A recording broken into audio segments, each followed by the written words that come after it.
안녕하세요. 사연에 빠지다의 DJ 민영입니다. 오늘 사연은 막장도 2배, 복수도 2배라고 하는데요. 과연 어떤 사연인지 함께 들어보겠습니다. 오늘도 2가지 사연이 준비되어 있으니까요. 끝까지 놓치지 마세요. 그럼 오늘의 사연 바로 시작할게요.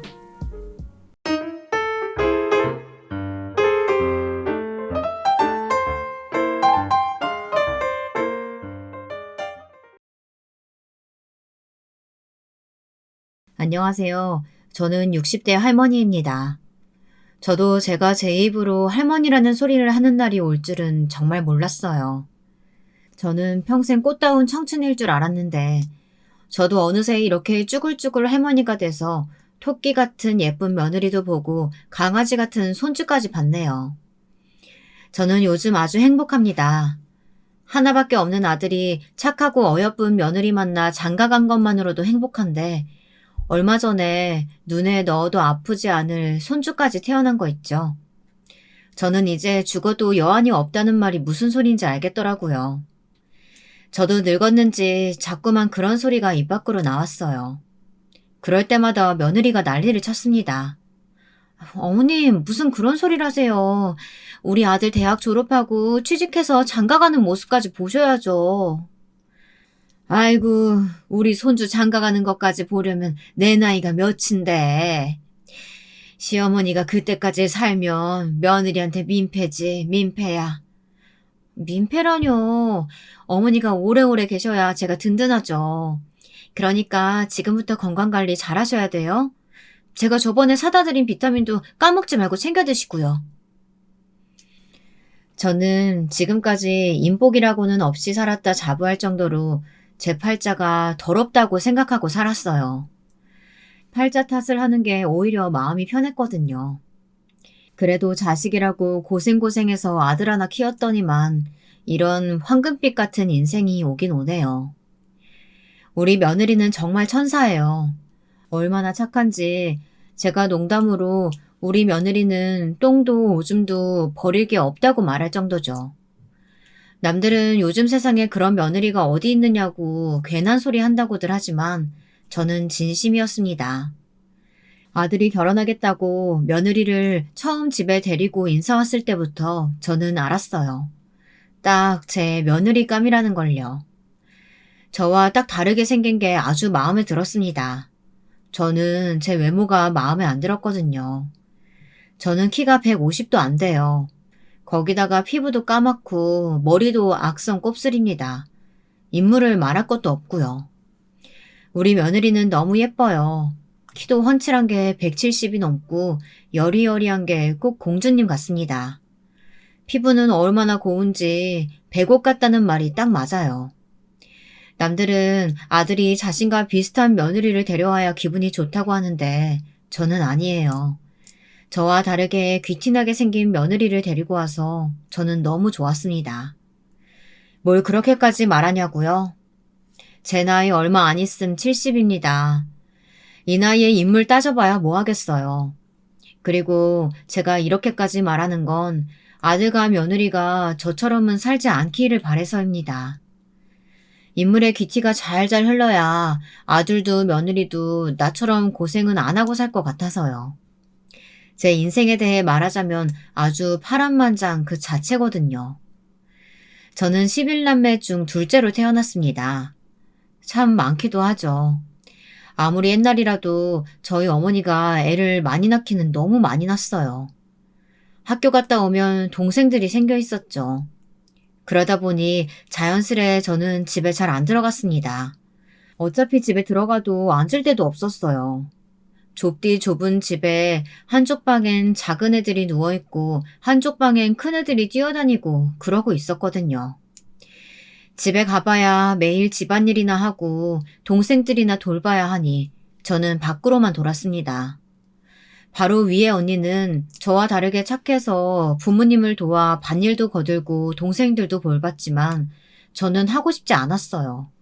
친구들과 어울려 다니는 게 더 재밌었거든요. 저는 외모에 유난히 관심이 많았어요.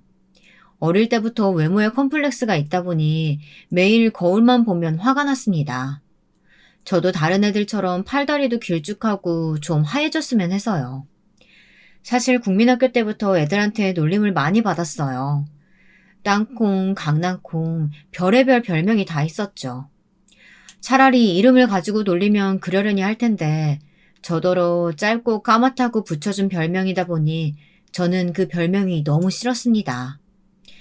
어릴 때는 놀림을 받으면 괜히 창피하고 위축됐었는데요. 나중에 생각하니 가만히 있으니 애들이 호구로 보는 것 같더라고요. 그래서 중고등학교 시절엔 일부러 센 척을 하고 다녔습니다. 누구도 저를 놀리지 못하게요. 일부러 교복도 껄렁하게 입고 걸음걸이도 팔자로 걸었어요. 머리에 힘도 바짝 주고요. 가끔 걸어가다 바닥에 침도 캬 하고 뱉었습니다. 지금 생각하면 도대체 왜 그랬나 싶지만요. 그때는 그게 저를 지키는 방법이라고 생각했어요. 그러고 다니다 보니 자연스레 비슷한 친구들과 어울려 지냈습니다. 담배도 배우고 부모님 몰래 집에서 술도 한 병 훔쳐다가 친구들이랑 같이 먹기도 했어요. 제가 불량해 보이기는 했는지 동네의 남자애들까지 제 앞에서 말을 잘 못 걸더라고요. 국민학교 때 저를 땅콩이라고 부르던 녀석들까지도 말이죠. 고등학교에 들어갔을 때 일입니다. 하필이면 같은 반에서 절대 만나기 싫었던 애를 만나고 말았습니다. 같은 국민학교에 다녔던 애예요. 그 애 이름은 순덕입니다. 차순덕. 순덕의 아버지는 동네에서 유명한 알부자였어요. 순덕이는 고등학교 때부터 매일 학교에 신기한 것들을 가져와 자랑했습니다.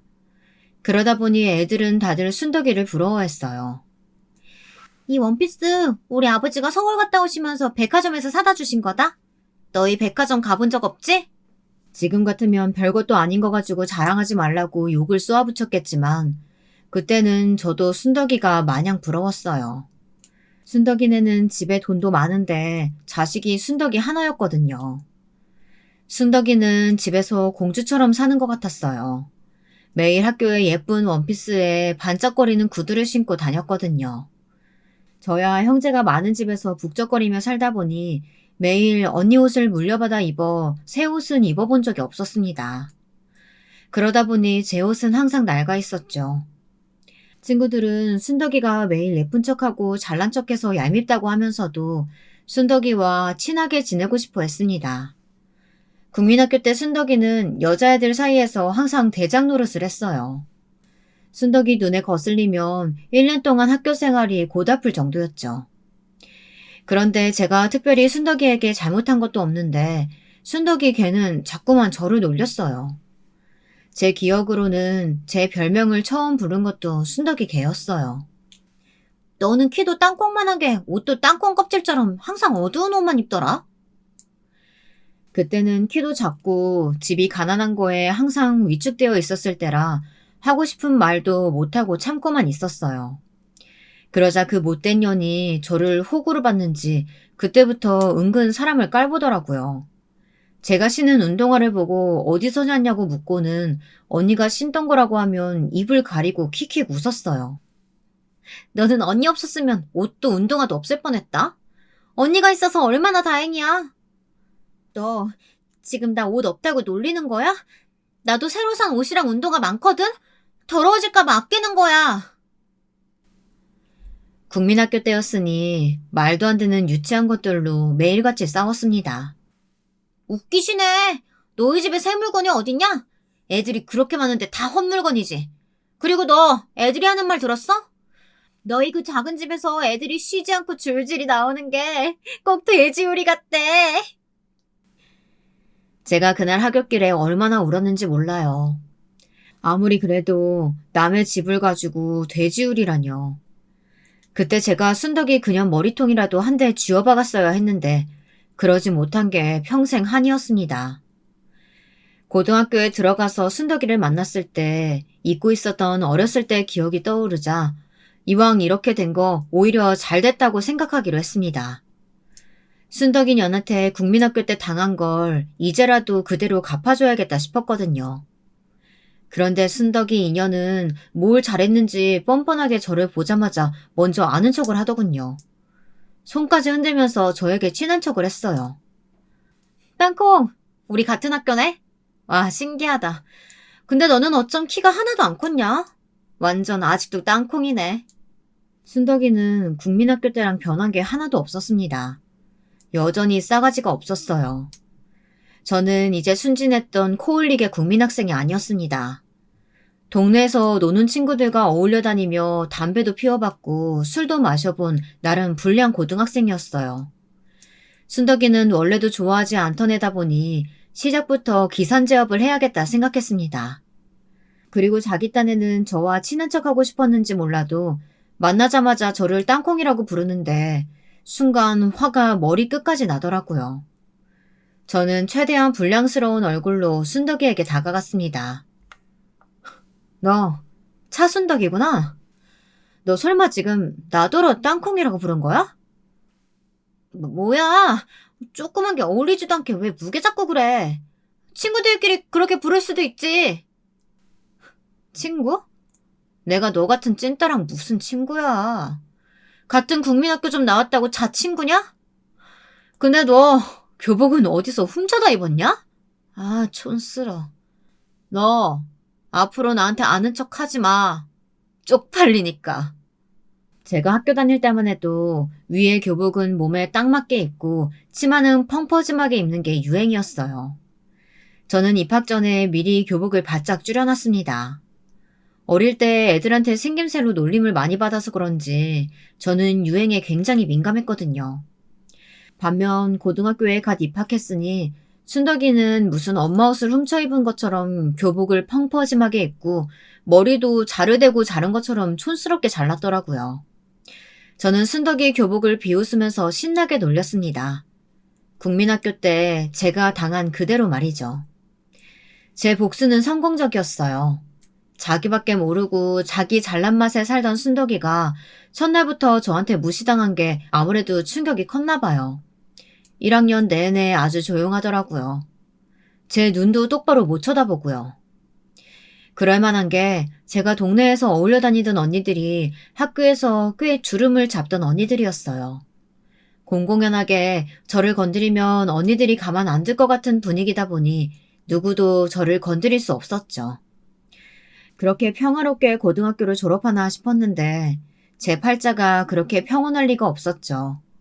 글쎄 제가 고등학교 졸업반 때 언니가 집을 나가버린 거예요. 믿기지 않았습니다. 부모님 말씀이라면 양잿물을 먹으래도 먹을 정도로 착한 사람이 도대체 무슨 일인가 싶었습니다. 언니는 고등학교를 졸업하고 바로 동네에서 가장 큰 봉제 공장에서 일했어요. 그런데 어느 날 퇴근할 시간이 한참 지났는데도 집에 들어오지를 않더라고요. 부모님은 걱정이 돼서 바로 경찰에 신고했어요. 저라면 몰라도 언니는 지금까지 살면서 그런 적이 한 번도 없었던 사람이니까요. 그런데 생각지도 못한 일이 벌어졌습니다.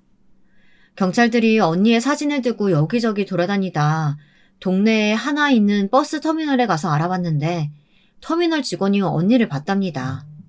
언니가 웬 남자랑 서울행 버스표를 사고 한참 터미널에 앉아 있었대요.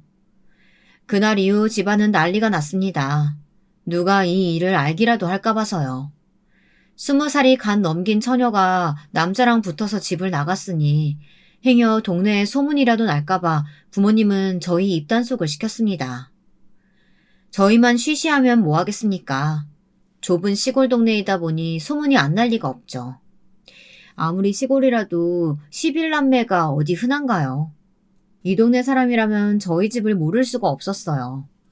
가난한 집구석에서 애를 줄줄이 11명이나 낳았으니 동네에서 모를 수가 없었죠. 그런데 언젠가부터 장녀인 언니가 안 보이니 동네 어른들이 쑥덕거렸습니다. 언제부턴가 동네엔 소문이 파다했어요. 핏줄은 무시 못한다. 부모가 애만 만들어서 낳는 것만 보고 자랐으니 뭘 배웠겠냐부터 시작해서 분명 임신해서 도망간 거라는 확인되지도 않은 소문까지 돌았습니다. 내가 동네 창피해서 얼굴을 들고 다닐 수가 없다.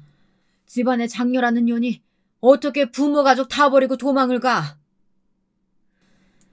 어머니는 매일 울고 아버지는 지금 당장 언니를 잡아다 머리카락을 몽땅 다 빡빡 밀어 절에 넣어버리겠다고 아주 난리였습니다. 저는 이런 말 하면 안 되지만 언니가 이해가 됐어요. 이 집에서 평생 살아봐야 뭐 하겠어요. 하루 종일 공장에서 일해서 번 돈도 부모한테 다 뺏기고 자기 손에 돈 한 푼 못 만져보고 살다가 대충 아무나 하고 시집이나 갈 게 뻔한데요.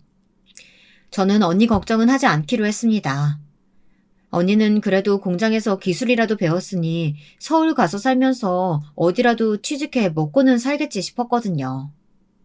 한편으로는 언니가 서울에서 자리 잡으면 나도 따라 올라가야지 싶기도 했고요. 그런데 말도 안 되는 일이 벌어졌습니다. 괜한 똥물이 제게 튀었어요. 글쎄 고등학교 졸업이 반년도 안 남았는데 부모님께서 저더러 학교를 그만두라고 하시더군요. 언니가 없으니 제가 공장에 가서 일해야 한다고요. 저는 그게 무슨 말도 안 되는 소리냐고 소리를 빽빽 질렀습니다. 저는 지금까지 살면서 제가 봉제 공장에 다니게 될 거라고는 생각한 적도 없었어요. 저는 공부 열심히 해서 무조건 서울 가서 살 거라고 난리를 쳤습니다. 서울 같은 소리 하고 있네. 너같이 아무것도 할 줄 모르는 초년을 서울 어디서 받아준다니? 공장에서라도 받아준다고 할 때 잔말하지 말고 하루라도 빨리 들어가서 일 배워. 일을 배우긴 뭘 배워. 나는 언니처럼 손재주도 없고 참을성도 없어서 공장에서는 죽었다 깨어나도 일 못한다니까. 이년들이 아주 오냐오냐 하루 밥 3끼 꼬박꼬박 먹여가면서 키워줬더니만 한 년은 도망을 가질 않나? 한 년은 부모 말도 안 듣고. 잔말 말고 내일부터 공장으로 출근해. 부모가 시키는 대로 하기 싫으면 너도 썩 나가버려.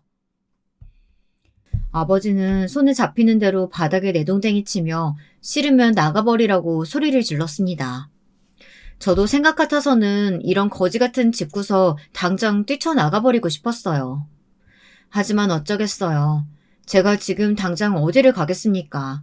돈도 한 푼 없고 갈 데도 없는데요.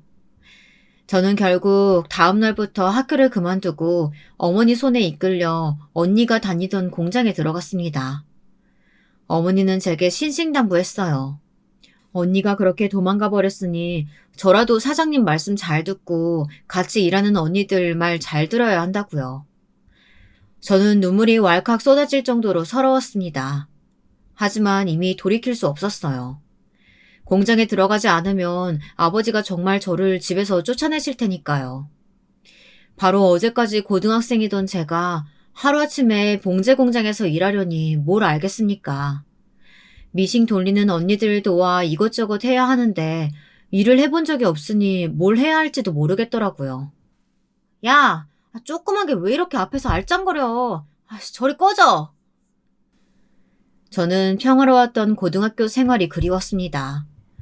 공장에서는 일해도 혼나고 안 해도 혼났거든요. 구박만 받으면 오히려 나아요. 그냥 죄송하다고 하면 되니까요. 그런데 제가 없을 때 뒤에서 저를 가지고 씹어대는 건 정말 듣기 힘들었습니다. 제가 잠깐 자리만 비우면 아주 다들 신이 나서 험담을 해댔어요.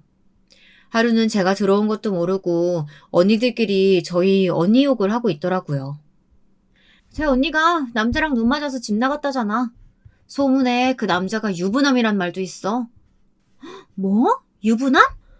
내가 걔 여우같이 생긴 게 뒤로 호박씨 깔 줄 알았다니까. 그러니까. 근데 저 동생년이란 년도 웃기지 않냐? 할 줄 아는 것도 없으면서 뭘 믿고 여길 들어온 거야. 뻔뻔한 것도 집안 내력인가. 너 그거 모르는구나? 쟤네 부모가 몇 년 전에 공장 사장한테 돈을 잔뜩 꺼가면서 큰딸을 직원으로 보낸 거라잖아. 아직 돈도 다 못 갚았는데 그 큰딸이 하루아침에 도망갔으니 어쩔 수 없이 둘째라도 보낸 거지. 저 집구석은 답이 없다니까. 저는 도저히 참고 있을 수가 없었습니다. 아무리 우리 집안이 답 없는 집구석이라도 남의 입으로까지 그런 소리를 듣고 싶지는 않았어요. 당신들이 우리 언니가 유부남이랑 도망간 거 봤어요? 왜 직접 보지도 않는 걸 가지고 말을 지어내고 난리예요. 이 어린 년이 어디서 소리를 지르고 있어. 그걸 눈으로 직접 봐야 하냐? 딱 보면 아는 거지. 아, 그래요? 그럼 저도 지금 바로 나가서 다른 언니들한테 언니가 공장 사장이랑 바람났다고 말할 거예요. 딱 봐도 여우같이 생긴 게 그래 보인다고요. 뭐야? 인연이 이게 아주 제대로 돌았네? 저는 그날 공장 언니들과 머리채를 붙들고 바닥에 뒹굴며 싸웠습니다. 2대1이었지만 지지 않았어요. 제가 고등학교 내내 학교 생활을 편하게 한 이유가 있었거든요. 제가 키는 작아도 힘 하나는 좋아요. 둘 다 바닥에 눕혀놓고 아주 흠씬 때려줬습니다. 다른 언니가 와서 말리지 않았으면 둘 다 아주 그 요상한 입을 찢어버렸을 거예요. 제 싸움은 아직 끝나지 않았습니다. 저는 그제야 알았어요.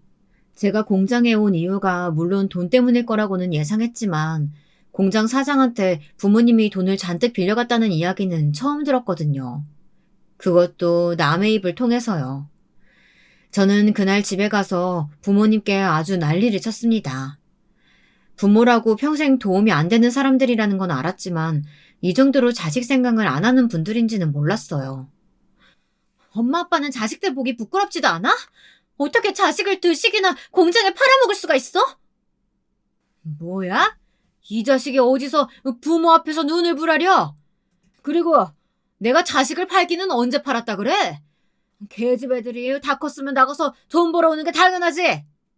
자식이 커서 돈 벌어오면 그 돈이 자식 돈이지 엄마 아빠 돈이야? 왜 마음대로 사람을 공장에 처박아 놓고 돈은 엄마 아빠가 챙기는데 그건 자식이 아니라 노예지. 이게 지 언니 집 나갔다는 소리 들으니까 지도 나가고 싶어서 아주 환장을 했구만. 너 말 한 번 잘했다. 내가 너 아주 제대로 노예처럼 제값받아서 팔아줄 테니까 아주 기대해.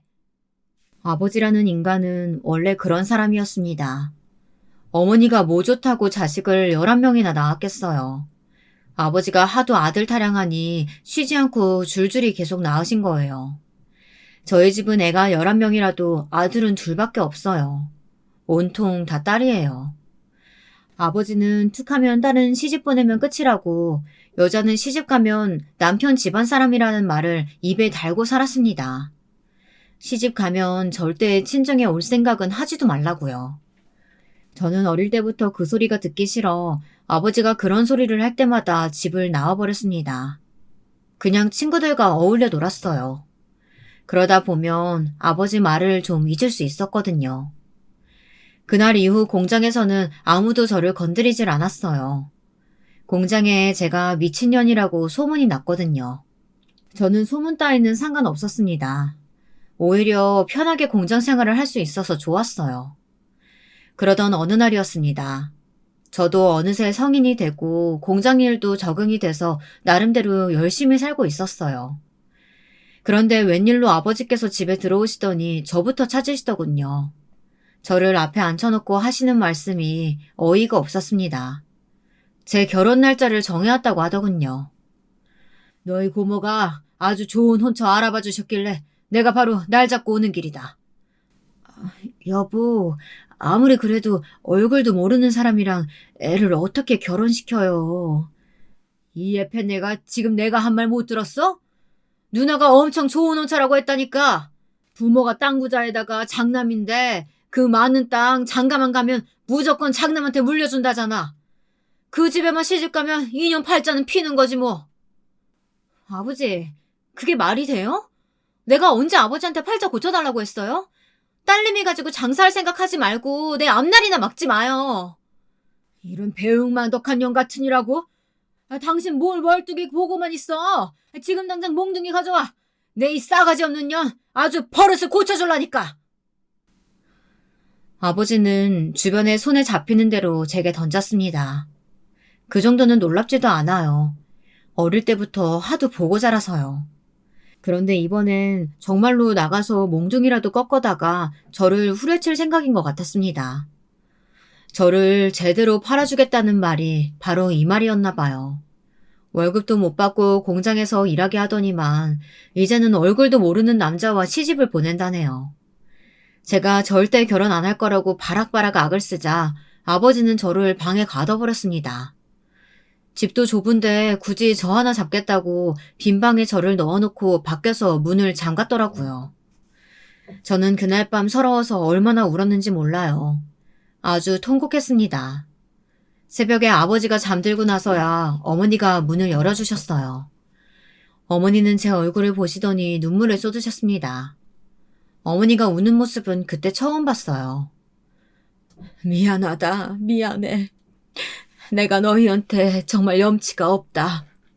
너희 아버지 저런 인간인 거 뻔히 알면서 엄마가 더 낳지 말았어야 했는데 너희한테 부담 줘서 미안하다. 그러니까 그냥 너는 시집 가. 어떤 남자든 이 집보다는 나을 거야. 어머니는 정말 저를 걱정해서 하신 말씀이었어요. 아버지 밑에서 평생 구박받으면서 혹사당하느니 그냥 아예 새로운 곳에 가서 새롭게 시작하는 게 낫다고요. 어머니는 지금까지 잘해준 것도 없어 일찍 시집 보내는 게 마음이 좋지 않지만 시집 가서 시댁에 잘하고 남편한테 예쁨 받으면서 살랍니다. 그게 어머니도 차라리 마음이 편할 것 같다고요. 저는 어머니 말대로 결혼하기로 했습니다. 어머니 말이 맞아요. 이 집에서 제가 제 마음대로 살 수 있는 방법은 하나도 없었습니다. 새로운 곳에서 새롭게 시작하는 게 더 나을 것 같았습니다. 결혼식 날짜가 고작 한 달 남았을 때 저는 남편감을 처음 만났어요. 단둘이 동네 다방에서 만났는데 남편은 저를 마음에 들어하지 않는 것 같았습니다. 제가 한눈에 알아볼 정도로요. 사실 제가 키도 작고 인물도 없다는 건 저도 알아요. 그렇다고 아주 못 봐줄 정도는 아니에요. 거기다가 남편감으로 나온 남자도 뭐 썩 봐줄 건 없었습니다. 키도 별로 안 크고 눈도 툭 튀어나온 게 메기같이 생겼더라고요. 서로 마음에 안 들어도 어쩌겠어요. 이미 부모님들끼리 정해놓은 짝인걸요. 요즘 사람들은 절대 이해하지 못하겠지만 그때는 그랬습니다. 다들 나이들만 먹었지 여자가 뭐고 남자가 뭐고 잘 몰랐어요. 한두 번 얼굴 보고 바로 첫날 밤을 치르고 그랬으니까요. 그래도 자식만 잘 낳고 다들 잘만 살았습니다. 저도 그렇게 시간이 흐르는 대로 그냥 살자 이렇게 마음먹었습니다. 남편한테 사랑받고 시부모님한테 잘하다 보면 저도 언젠가 남들과 비슷하게는 살 수 있지 않을까 기대하면서요. 하지만 제 기대는 금세 부서졌습니다. 제 결혼 생활도 그 전과 별반 다르지 않았어요. 부모한테도 사랑 한 번 못 받아본 제가 누구한테 사랑을 받겠어요. 저는 결혼식을 올리고 신혼 첫날 밤부터 남편과 각자 이불을 덮고 잤습니다. 거사를 치르자마자 남편은 몸을 획 돌리고 돌아서 잠들었어요. 저는 첫날 밤부터 남편 등을 보고 잤습니다. 신혼 때는 그나마 한 방에서라도 잤는데 아들이 태어나니 남편이 아예 다른 방에 가서 자겠다고 하더군요. 새벽에 애가 하도 깨서 잠을 한숨도 못 자겠어. 아침 일찍 밭에 나가야 되는데 가장이 잠은 자야지. 그때는 남편 말이 맞는다고 생각했어요. 아들이 어릴 때라 새벽에 2시간마다 깨서 울다 보니 남편이 거의 자지 못했거든요. 새벽부터 일하러 가는 사람 잠이라도 잘 재우자 싶어 저는 그러라고 했습니다. 어느 날이었습니다. 제가 아들을 재우다 그만 저도 깜빡 졸았나 보더군요. 깨서 시계를 확인했더니 남편 참을 가져다 줄 시간이 훌쩍 지났더라고요. 저는 깜짝 놀라서 벌떡 일어났습니다. 그런데 그때 방 밖에서 남편 목소리가 들렸어요. 시어머니와 이야기를 나누고 있는 것 같더라고요. 당시에 시부모님과 함께 살았거든요. 아무래도 제가 참을 가지고 오지 않으니 남편이 아예 집으로 온 것 같았습니다. 저는 깜빡 잠들었다고 말하며 방문을 열고 나가려던 참이었는데 하필이면 그때 제가 절대 듣지 말았어야 할 말을 듣고 말았습니다. 애 낳은 지 얼마나 됐다고 벌써 각방을 쓰고 그래. 애들 터울 많아봐야 좋을 거 없어. 첫째 100일도 지났으니까 이제 바로 둘째 가져야지. 어머니가 무슨 말씀 하시는지는 아는데요. 저 지금까지 많이 참았어요. 아들 하나 낳은 것도 기적이라고요. 그게 무슨 소리야? 네가 참기는 뭘 참았다는 거야? 애 엄마요. 저도 부모님 생각해서 어떻게든 잘 살아보려고 하는데 애 엄마 얼굴 보고는 도저히 마음이 동하질 않는다고요. 어이구 이 철딱선이 없는 놈아. 여자 인물 좋아봐야 딴짓이나 하지 뭘 그런 걸 따져. 우리처럼 손 귀한 집안에서 단번에 아들 낳은 거 봐라. 저 집구석에 재물은 없어도 새끼 하나는 기똥차게 난다니까. 그러니까 딴 생각 말고 아들 하나만, 딱 하나만 더 낳아. 아, 진짜 제가 무슨 짐승이에요. 마음도 없이 새끼만 낳게. 저 상판떼기 보고는 도저히 못하겠으니까 어머니도 이제 그만하세요. 저는 그대로 바닥에 주저앉아 입을 틀어막고 울었습니다. 살다 살다 메기같이 생긴 새끼한테 저딴 소리를 듣는데 너무 억울하고 제 팔자가 너무 기구해서요. 너무 서러웠어요. 남편의 목소리와 말이 화살처럼 가슴에 깊게 박혀 빠지질 않았습니다. 그날 이후 저는 남편 얼굴도 쳐다보질 않았어요. 눈만 마주쳐도 소름이 돋았습니다. 아들은 아직 돌도 되질 않았는데 앞으로 어떻게 이 집에서 살아야 할지 막막하기만 했어요. 시어머니는 제 속도 모르고 매일매일 둘째 타령을 하셨습니다. 거기다가 더 어이가 없는 건 시어머니의 태도였어요. 어느 날 집으로 화장품 파는 사람을 불렀더라고요. 그래놓고 저를 불러 화장품을 좀 골라보랍니다. 어머니, 말씀은 감사한데 저는 화장품을 발라본 적이 없어서 뭐가 뭔지 잘 몰라요. 그냥 어머니 것만 사세요. 네가 곰탱이 마냥 그렇게 뚱하고 있으니까 우리 장남이 집에 마음을 못 두고 여기저기 딴 생각만 하고 다니잖아. 개집이면 개집답게 남편한테 사랑받을 생각을 해야지. 너는 어쩜 젊은 애가 어쩜 그렇게 생각이 없니? 마음도 없는 남자와 결혼해 시부모님까지 모시고 사는 게 어디 쉽겠습니까? 저도 결혼 전 친정 어머니께서 시부모님께 사랑받고 남편과 사이좋게 지내라고 하신 말씀을 지키기 위해 참은 것뿐입니다. 거기다가 궁금하지도 않은 남편 속마음까지 알게 돼 착잡한 와중에 계집이면 계집답게 남편한테 사랑받을 궁리를 해야 한다는 시어머니의 말을 들으니 정말 참을 수가 없었습니다. 표정 관리가 되질 않더군요. 제가 왜 남편한테 사랑받으려고 노력해야 되는데요? 남편이라고 예쁜 구석이 하나도 없는데 왜 저만 노력해야 하냐고요. 저는 저도 모르게 화가 나 그만 시어머니에게 버럭 소리를 질러버렸습니다. 결혼하고 지금까지 살면서 제가 처음으로 그런 모습을 보였으니 시어머니는 놀라서 어안이 벙벙하신 것 같더군요. 어머, 애미야, 네가 지금 상황 파악이 안 되나 본데 네가 우리 집에 시집 온 이유가 뭐니? 며느리로서의 본분을 다하기 위해서잖아. 그럼 며느리로서 대를 잇고 남편 내조에 신경 써야지. 대를 잇고 내조 잘하려면 화장품 사서 발라야 하나요? 남자들이 밖에 나가면 길거리에 깔린 게 여잔데 매일 보는 마누라한테 마음이 끌리겠니? 그러니까 여자가 알아서 집에서 좀 가꾸고 꾸미면 좋잖아. 더는 싸울 힘도 없었습니다. 더 말하고 싶지도 않았어요. 말 같아야 말을 섞죠. 그런데 얼마 뒤 일이 터졌습니다. 남편이라는 인간은 결국 제 한계를 시험했어요. 남편이 바람을 피웠습니다. 최근에 참때만 되면 어디를 그렇게 사라지나 했더니만 동네 다방을 매일같이 드나들었더라고요. 어리고 예쁜 다방년한테 푹 빠져서 아주 정신을 못 차린다고 동네에 소문이 파다하더군요. 시어머니 금가락지랑 팔찌까지 훔쳐다가 그년한테 갖다 줬다네요. 저는 남편에게 따져 물었습니다. 우리가 아무리 마음은 없어도 아들까지 낳고 산 부부 사이인데 어떻게 이럴 수가 있냐고요. 그러자 남편 말이 가관이었습니다. 나라고 내 아들 새끼 놔두고 딴 여자 품에 안기고 싶겠어? 근데 어떡해. 당신한테는 전혀 그런 마음이 생기질 않는데. 못생겼으면 좀 귀엽기라도 하든가. 이건 뭐 인물도 없으면서 성격까지 빡빡하니까 내가 도대체 어느 구석 보고 당신이랑 정붙이고 사냐? 뻔뻔하게 구는 남편의 말에 저는 간신히 잡고 있던 이성의 끈이 퍽 하고 끊어졌습니다. 저도 모르게 옛날 습관이 나오고 말았어요. 저는 남편에게 달려들어 남편 머리통을 갈겼습니다. 뭐? 못생겨? 네가 나한테 그런 말을 주제가 된다고 생각해? 매운탕 안에 메기 새끼보다 못생긴 놈이 어디서 개소리 짓거리고 있어. 너 오늘 내 손에 죽어봐라. 너 죽고 나 죽자. 지금까지 꾹 삭히고 살던 분노가 결국 터지고 말았습니다. 저는 남편 머리털을 다 뽑아버렸어요.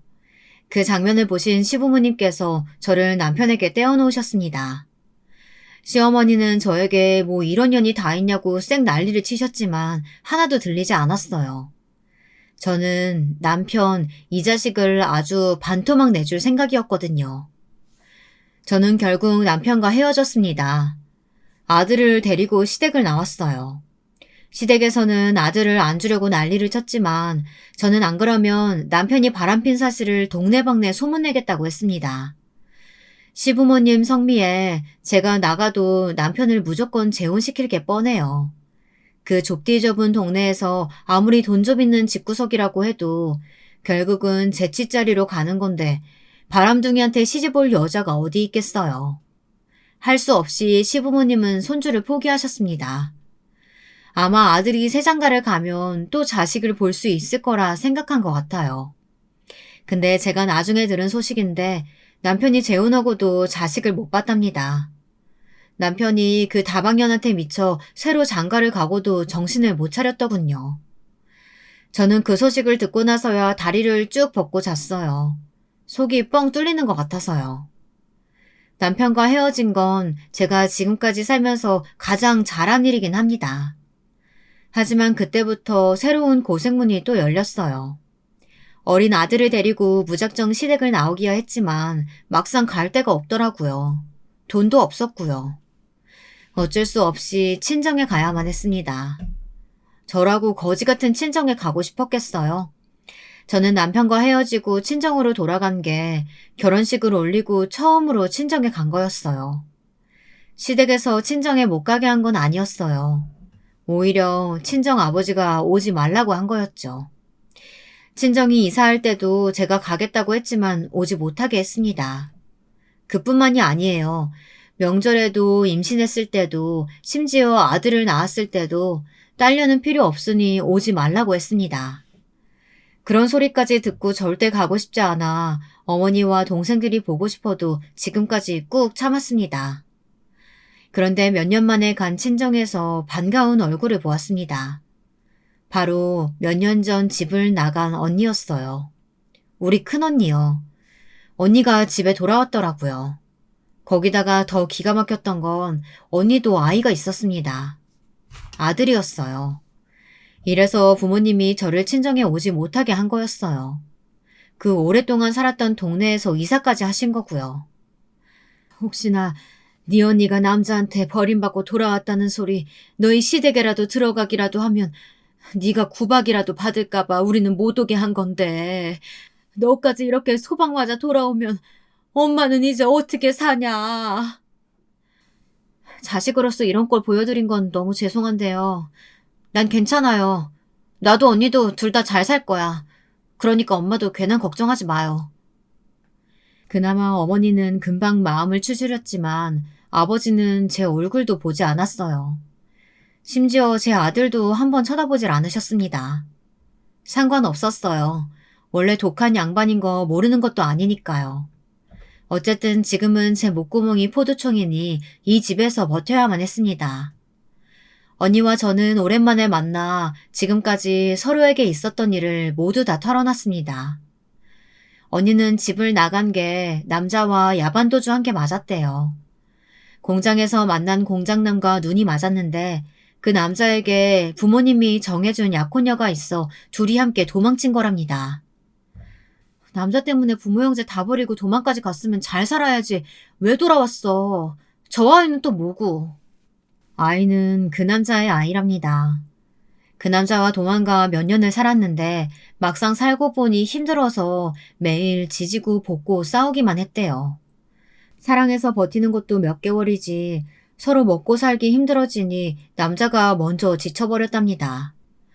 그 남자도 있는 집에서 편하게 살던 남자라 언니를 위해 희생하는 게 힘들었다고 했대요. 결국은 헤어지고 집에 돌아왔답니다. 그런데 남자와 헤어지고 집에 와서야 임신 사실을 알게 된 거죠. 그 남자는 아이가 태어난 것도 아예 모른대요. 저는 그래도 몇 년이나 함께 산 애 아빠인데 다시 잘해보지 그랬냐고 했습니다. 이미 끝난 관계야. 애 핑계로 다시 같이 살아봐야 똑같은 이유로 또 헤어질 거야. 그때는 저도 애만 낳지 어려서 언니 말이 무슨 소리인지 이해가 되지는 않았어요. 그래도 언니는 저와 다르게 사랑했던 사람의 아이를 가진 것이니 다시 한번 잘해볼 수 있지 않을까 막연하게 생각했거든요. 그렇게 저와 언니는 둘 다 남편 없이 아이를 키웠습니다. 안 그래도 말 많은 집구석에 정점을 찍은 거죠. 아버지는 저희를 볼 때마다 혀를 찼습니다. 어쩌다 저런 모질이들만 낳았냐고 어머니를 구박하셨지만 저와 언니는 그런 아버지에게 오히려 더 크게 화를 냈어요. 이게 다 아버지 때문이라고요. 아버지가 딸들 무시하고 바보 취급하는 바람에 남자에 대한 불신이 있어 남자를 만나도 잘 못 사는 거라고요. 저는 아버지가 돌아가실 때까지도 아버지가 미웠어요. 아버지는 돌아가실 때까지도 저와 언니에게 모진 소리를 하셨거든요. 내가 저 못난 년들 보기 싫어서 하루라도 빨리 눈 감아야지. 아유, 속 터져. 그게 마지막 말씀이셨습니다. 저와 언니는 아직도 그때 이야기를 하며 웃어 넘기고는 합니다. 팔자가 보통 팔자는 아니었지만 그래도 혼자보단 둘이라 서로 많이 의지하며 나름대로 잘 살아갔습니다. 저와 언니는 작은 옷가게를 하나 차렸어요. 종구석이긴 해도 가장 사람들이 많이 다니는 읍내에 제일 번화가에 다녔습니다. 언니가 오랫동안 일했던 공장에서 물건을 떼다 팔았더니 마진도 많이 남고 장사도 제법 잘 됐습니다. 어떻게든 아이들을 키워야 했으니 둘 다 아등바등 살았어요. 언니랑 저는 정말 하루도 쉬지 않고 일한 것 같아요. 그렇게 저와 언니의 평생을 갈아 넣어 힘들게 자리 잡은 옷가게를 제 며느리에게 넘겼습니다. 며느리도 백화점에서 일하던 애라 저희 옷가게에 관심이 많았거든요. 언니도 찬성했습니다. 언니도 저도 환갑을 훌쩍 넘겼으니 이제 쉴 때도 됐다면서요. 더군다나 언니는 조금 있으면 미국으로 가요. 조카가 결혼해서 미국에 있거든요. 조카가 매일 전화해서 가게 그만두고 미국으로 들어오라고 했는데도 언니는 계속 거절했어요. 외국에 한 번도 가본 적 없는데 어떻게 그 넓은 땅에 가서 사냐고요. 그래도 다행이에요. 저도 언니도 젊어서는 고생만 했는데 자식들이라도 다 잘 커서 제 앞가림은 하고 사니까요. 저는 며느리에게 가게를 넘기고 매일 언니랑 놀러 다녔어요. 언니랑은 평생을 같이 붙어서 살고 가게도 같이 했는데 어쩜 여행을 같이 가도 또 할 말이 많더라고요. 그러던 어느 날이었어요. 제가 여행을 다녀오다 며느리 생각이 나서 휴게소에서 호두과자를 사왔습니다. 며느리가 호두과자를 좋아하거든요. 저는 따뜻할 때 먹이고 싶어서 가게로 갔습니다. 그런데 가게에서 말도 안 되는 장면을 목격하고 말았어요. 글쎄 어떤 아줌마가 제 며느리 머리끄댕이를 잡고 흐늘고 있더라고요. 손님 제발 그만 좀 하세요. 내가 좋은 말로 할 때 당장 환불하라고 했지. 젊은 년이 왜 말귀를 못 알아쳐먹어. 뒤지기 싫으면 지금 당장 내 돈 내놔. 무식한 여편네가 감히 제 며느리 머리채를 잡고 여기저기를 퍽퍽 내리치고 있었습니다. 저는 생각할 것도 없이 그 여편네에게 달려들었어요. 그런데 믿을 수 없는 일이 벌어졌습니다. 글쎄 그 미친 여편네가 분명 제가 아는 사람이었어요. 순덕이, 제 고등학교 동창인 차순덕이었습니다. 순덕이 인연이 며느리 가게에서 한 달 전에 사간 옷을 환불해달라고 가져왔다네요. 그것도 벌써 몇 번은 입고 빤 옷을 가지고 말이죠. 야, 너 차순덕 맞지? 너 미쳤어? 감히 내 며느리한테 뭐하는 짓이야? 뭐야? 인연이 네 며느리라고? 옳거니 원수는 외나무다리에서 만난다더니만 어쩐지 처음부터 이 옷가게 터가 마음에 안 든다 했어. 이 미친년이? 어디서 내 며느리더러 2년 전의 소리라고 있어? 고등학교 때 내 앞에서 찍소리도 못하던 게 뭐 원수? 너 어디 한번 외나무다리에서 죽어볼래? 저는 그대로 달려들어 순덕이 그년을 아주 박살을 냈습니다. 그런데 인연이 저더러 가만 안 두겠다고 고소까지 할 거라고 소리를 지르더군요. 자기 남편이 누군 줄 아냐면서요. 네 남편이 누구든 말든 난 상관없으니까 고소하든 말든 너 알아서 해. 그런데 얼마 뒤 정말 가게로 고소장이 왔습니다. 저뿐만이 아니라 며느리 이름까지 적어서 둘 다 고소를 했더라고요. 이대로 넘어갈 수는 없었어요. 도대체 차순덕 전현하고는 무슨 원수를 줘 평생 이렇게 쫓아다니는지 모르겠어요. 저도 이제 나이도 먹을 만큼 먹었고 산전수전도 다 겪었으니 옛날 성격 다 죽었다고 생각했는데 아니더군요. 제 하나밖에 없는 귀한 며느리를 건드리는데 이성이 확 날아가 버렸습니다. 순덕이 년을 절대 가만히 둘 수는 없었어요. 복수해야 속이 편할 것 같았습니다. 저는 며느리를 달래 집에 보내놓고 그 길로 언니에게 전화를 했어요. 뜬금없이 언니 이야기가 여기서 왜 나오냐고요? 지금 이 상황에서 언니가 가장 중요한 사람이었어요. 저는 언니에게 상황을 설명하고 부탁했습니다. 제 애절한 부탁이 통했는지 언니가 제 뜻대로 해주겠다고 하더군요. 저는 그 길로 택시를 잡아타고 언니와 함께 익숙한 동네로 갔습니다. 같은 총구석이라고 해도 이 동네는 몇십 년 만에 왔어요. 평생 다시는 올 일 없을 줄 알았던 바로 그곳에 다시 오고야 말았습니다. 저는 곧바로 차순덕, 그년 집을 찾아갔어요. 그년 집을 어떻게 아냐고요? 지금 그년이 사는 집이 바로 옛날에 저와 언니가 일했었던 공장 사장님네 집입니다. 순덕이가 바로 공장 사장 아들이랑 결혼했거든요. 저는 초인종을 요란하게 울렸습니다. 대궐 같은 대문이 열리더니 집에서 일하는 아줌마가 나오더군요. 아줌마는 저희에게 누구시냐고 무슨 일로 오셨냐고 물었지만 저는 들을 것도 없이 잽싸게 집 안으로 쳐들어갔습니다. 현관문을 벌컥 열고 들어갔더니 다행히도 제가 보고 싶었던 사람들이 전부 다 있더군요. 순덕이는 물론이고 순덕이의 남편인 공장 사장 아들까지도요. 순덕이는 제 얼굴을 보자마자 눈이 금방이라도 굴러떨어질 것처럼 커졌습니다. 야, 땅콩! 네가 감히 여기가 어디라고 와? 너도 한 대 맞으려고 왔어? 미친 소리 하고 앉았네. 이런 대궐에 살면서 한 달이나 입은 옷을 가지고 환불을 받으러 와? 이 구질구질한 년아? 그때였어요. 제 뒤를 따라 언니가 들어오자 순덕이의 남편 얼굴이 아주 사색이 되다 못해 창백해졌습니다. 그럴만도 했죠. 공장 사장 아들의 첫사랑이 바로 저희 언니니까요. 그뿐만인가요? 두 사람은 40년 전 야반도주까지 했던 사이예요. 두 사람은 40년 전 야반도주까지 했던 사이예요. 둘이 몇 년 동안 동거까지 했죠. 네, 맞습니다. 순덕이 남편이자 공장 사장 아들이 바로 언니와 40년 전 야반도주했던 바로 그 공장장이에요.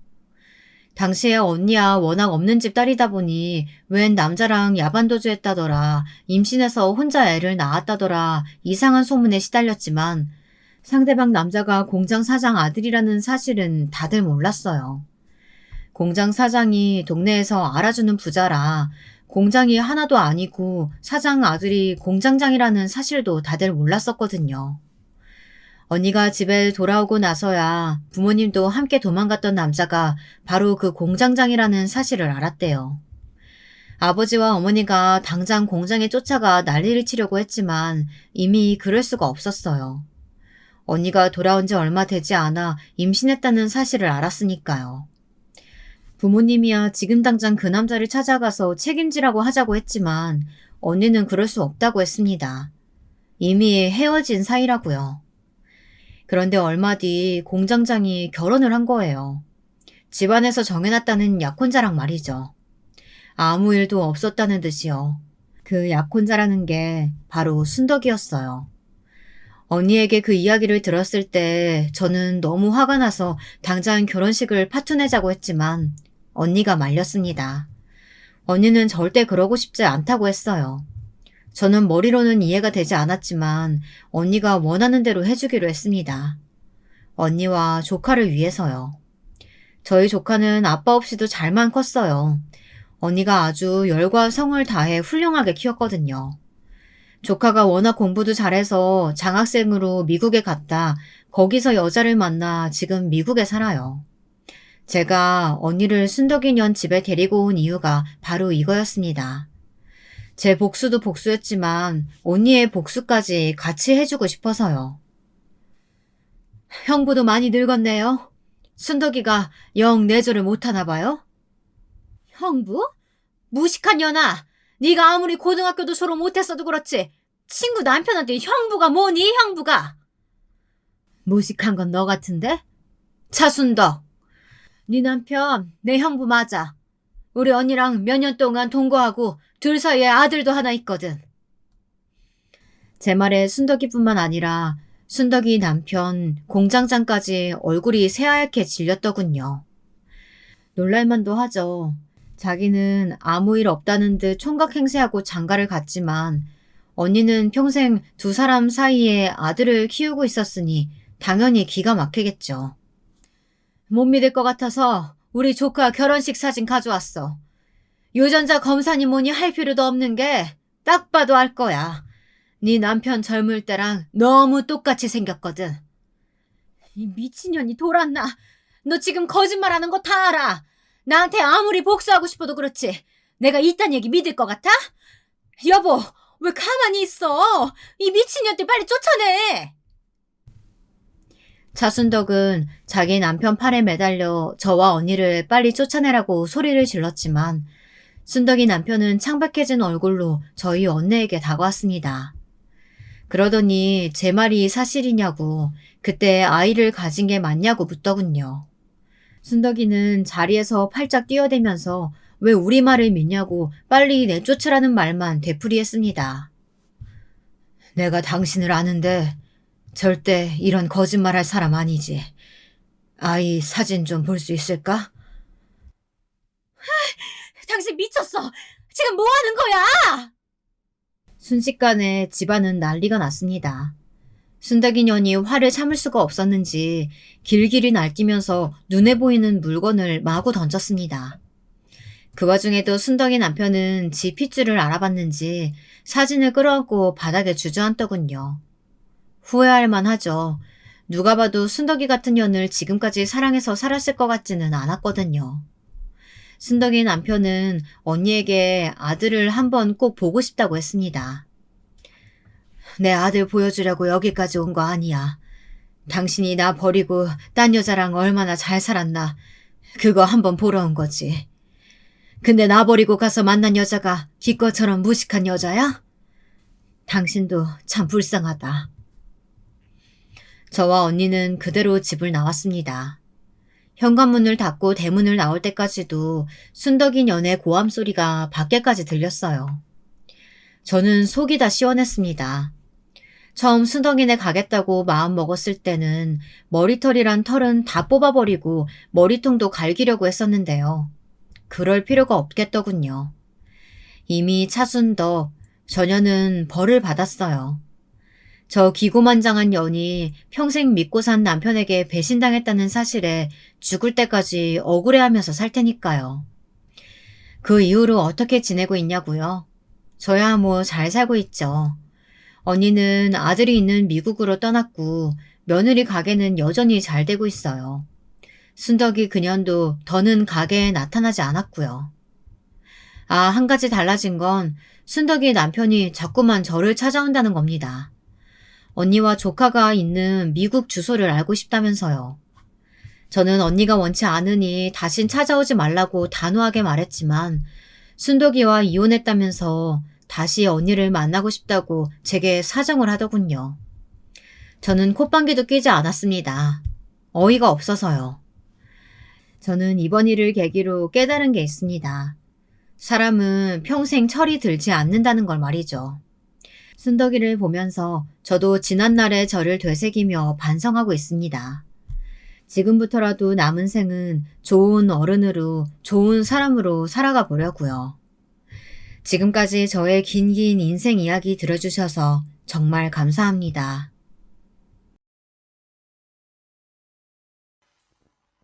안녕하세요. 경기도 남양주시에 사는 50대 주부입니다. 제 인생에서 가장 큰 미친 분을 말하라 하면 저는 경찰인 아버지를 말할 것 같은데요. 아버지께선 저희 동네 파출소 소장이셨습니다. 늘 새벽같이 일어나 동네 한 바퀴를 도시고 출근하셔선 자신의 임무에 최선을 다하셨던 분이기에 아직도 아버지를 생각하면 제복이 가장 먼저 떠오르는데요. 사실 저희 아버지는 동네의 영웅과도 같은 분이셨어요. 몸이 불편하신 할머니들을 돕는 건 물론이고 누군가 실종이 되었다 하면 가장 먼저 빨리 나가 수색 작업을 벌이셔서 안전하게 귀가시키는 분이셨어요. 그러니 동네 사람들은 저를 보면 아버지의 딸이라는 이유로 잘 대해주시고 또 귀하게 여겨주셨습니다. 영은아, 이거 먹어라. 배고프지? 내가 인절미 떡을 좀 했는데 많이 남아서. 너 먹고 나면 남은 거 엄마도 갖다 드리고 아빠도 갖다 드려라. 다름이 아니라 내가 저번에 소장님께 도움을 좀 받았거든. 아, 네, 감사합니다, 아주머니. 동네 시장만 가도 떡집 파는 아주머니부터 나물 파시는 할머니들까지 저만 보면 뭔가를 쥐어주시려 안달이었어요. 그래서 저희 집엔 맛있는 먹거리가 가득 쌓여 있었고 저와 동생은 하루라도 배를 굶은 날이 없었죠. 친구들은 이런 저를 부러워하곤 했습니다. 제가 생각해도 아버진 정말 마을의 영웅 같은 분이셨는데요. 어느 날인간 이런 일도 있었어요. 어떤 할머니가 죽기 전에 자신의 아들을 보고 싶다며 아버지를 찾아오셨는데요. 내가 암이에요. 곧 죽을 병에 걸렸습니다. 근데 떠나기 전 마지막으로 보고 싶어요. 한 번만이라도요. 그러니까 헤어진 지 30년 정도 되셨고, 이름은 김민수고요. 다른 건 기억나시는 거 없으세요? 여기 목 뒤에 점이 있어요. 큰 점. 네, 점이 있고요. 솔직히 다른 분들은 모두 헤어진 지 그리 오래된 사람은 못 찾는다며 난색을 표하셨지만 저희 아버지만 할머니 말씀을 들어주셨어요. 그리고 최선을 다해보겠다고 하시며 1년간 조회하고 발로 뛰어다니며 알아보셨죠. 그런 아버지의 모습을 보며 어떤 사람들은 미련하다고 하시기도 했지만 결국 아버지는 할머니의 아들분을 찾으셨고 헤어진 모자는 30년 만에 극적으로 상봉할 수 있게 되었어요. 나중에 아버지는 이 일을 두고 그저 운이 좋았다 말씀하셨지만 저는 알고 있었죠. 그 속엔 아버지가 흘린 땀이 무수하다는 것을요.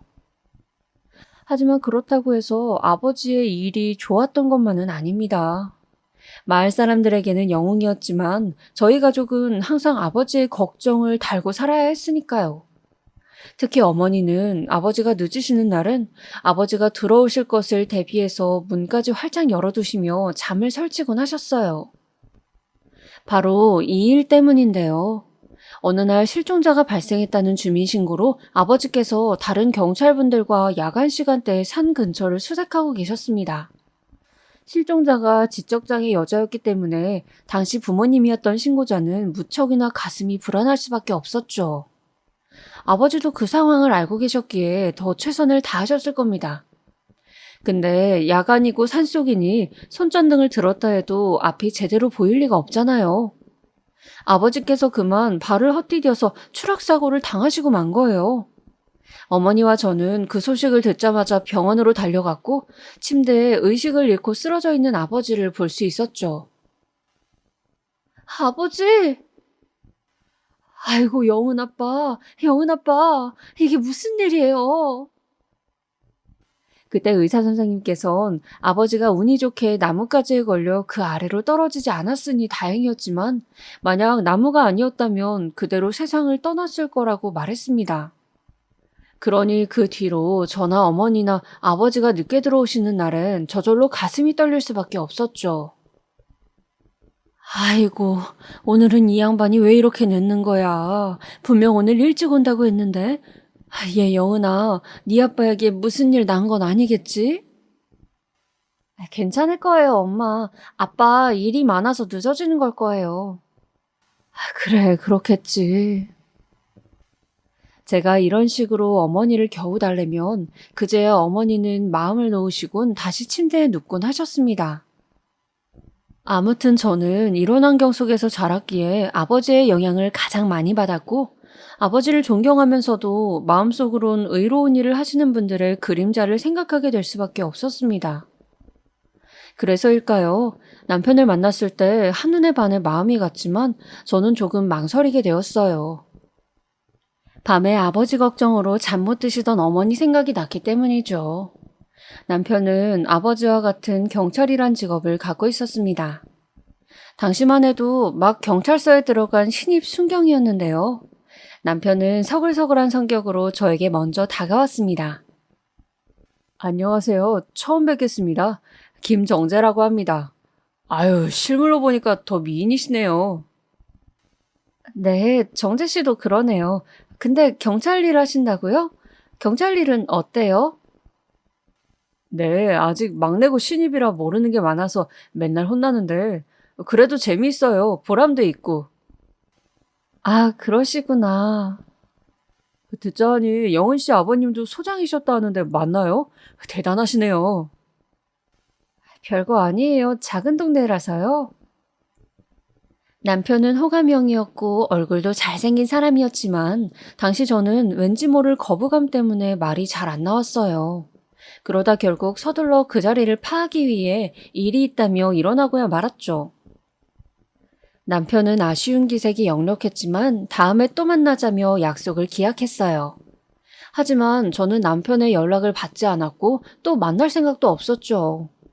그런데 우연한 장소에서 또 만나게 된 거예요. 제가 근처 고아원에 봉사를 하러 종종 들르곤 했는데 거기서 익숙한 웃음소리가 들리더라고요. 다가가 보니 남편이었어요. 아이고, 이런 데서 다 만나네요. 그날 그렇게 빨리 가버려서 섭섭했는데, 오늘 끝나고 차 한잔 같이 할래요? 죄송한데 오늘은 제가 선약이 있어서요. 당연히 제 대답은 거절이었어요. 어차피 길게 갈 인연도 아닌데 괜히 시작하고 싶지 않았거든요. 하지만 봉사하러 올 때마다 마주치는 남편의 모습엔 너무나 선한 기운이 가득했고 거기에 빠지게 되었어요. 와, 이 녀석 어제는 곧셈 나눗셈 못하더니 오늘은 잘하네. 경찰 아저씨, 저 잘했어요? 완전 천재인데? 아이들 수준에 맞춰 공부도 세심하게 알려주고 잘 놀아주고 칭찬도 많이 해주는 그런 모습 속에서 저도 모르게 자꾸 이 남자와의 미래를 상상하게 되더라고요. 거기다 남편은 꽤 불도저 같은 스타일이었어요. 제가 선약이 있다고 거부하는 게 자신에 대한 거절이라는 걸 알면서도 끈질기게 데이트를 요구했고 결국 마지못해 나간 데이트 자리에서 서로의 마음을 확인하며 손을 잡고 말았죠. 남편은 연애할 때도 무척 다정다감한 스타일이었어요. 늘 제가 먹고 싶어 하는 걸 먹어주려 하고 차가 많은 곳에선 항상 안쪽으로 저를 안내하고 별거 아닌 것들이지만 이러한 배려들이 너무 좋았습니다.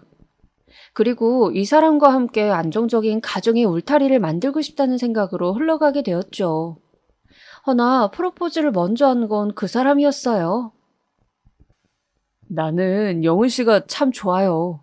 영은 씨 말하는 것도 이쁘고, 화낼 때 찡그리는 것도 이뻐 죽겠고, 수줍어하는 것도 다 이뻐요. 영은 씨만큼 날 사랑해주는 사람도 없을 거고, 나도 그래요. 내가 책임질 테니, 우리 결혼합시다. 그 사람다운 고백이었습니다. 꽃다발 내밀고 무릎 꿇고 한 그 고백에 저는 넘어가서 어느새 그 사람의 부모님을 뵈러 가고 있었죠. 근데 시모의 첫인상은 사실 그리 좋지 않았습니다. 시부와는 달리 어딘지 날서고 기센 느낌이 가득했어요. 그래서 첫 만남부터 잔뜩 위축되어 집안에 들어갔던 게 기억이 나요. 딱히 결혼에 대한 반대는 없으셨어요. 저희 집이 어느 정도 사는지 묻고 대략 모아둔 돈이 얼마인지 묻고 제 직장을 물으시더니 그저 고개를 한번 끄덕이셨죠. 그래 뭐 니들이 마음 맞아 결혼하겠다는데 내가 말릴 순 없지. 결혼해라. 대신 이거 한 가지는 말해두마. 우리 집 식구가 되면 그냥 말만 식구가 아니라 평생 보듬고 서로 아끼며 살아가는 관계가 되는 거야. 알겠니? 당시 시모의 말씀에 딱히 틀린 말도 없었고 저도 식구가 되면 잘 모시리라 다짐하긴 했지만 느낌이 이상했어요. 시모께서 저 말을 할 때 꽤나 강경하신 말투로 말씀하셨거든요. 마치 지키지 못하면 절대 안 된다는 식으로요. 어쨌든 남편을 키운 부모님이시면 남편과 굉장히 닮아 있을 거라 생각했는데 예상 외라는 생각을 하며 집 밖을 나왔습니다. 그리고 다음으로 저희 부모님을 뵈러 갔죠. 다행히 저희 아버지께선 인자한 미소로 남편을 맞아주셨어요. 아무래도 딸아이 남편 될 사람이니 조금은 신중한 눈길로 살펴보는 기색이 있으셨지만 몇 번 이야기를 나눠보시더니 괜찮은 사람인 것 같다며 잘 살라는 덕담을 해주셨습니다.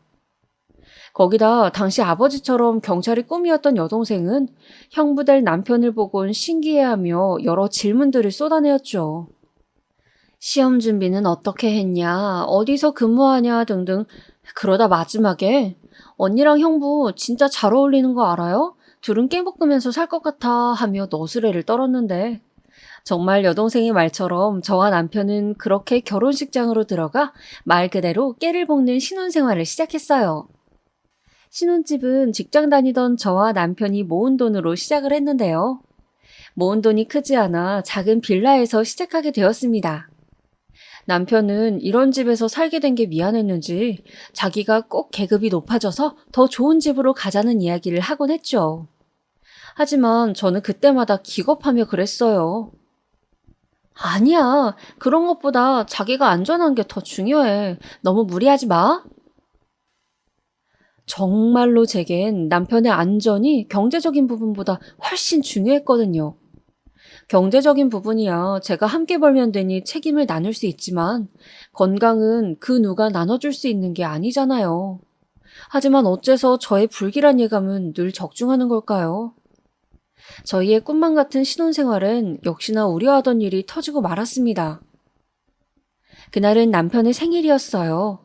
케이크도 준비하고 남편 좋아하는 불고기도 해서 한 상을 준비해 놓았는데 들어오질 않더라고요. 무슨 일인가 싶어 기다리다가 저도 모르게 잠에 들고 말았는데 갑자기 누군가 문을 두들기는 소리가 들리더군요. 나가보니 남편의 동료 경찰관이었어요. 그분은 숨을 헐떡이며 끔찍한 사실을 전했습니다. 걱정하실까봐 제가 왔어요. 지금 형이 다쳐서 병원에 있거든요.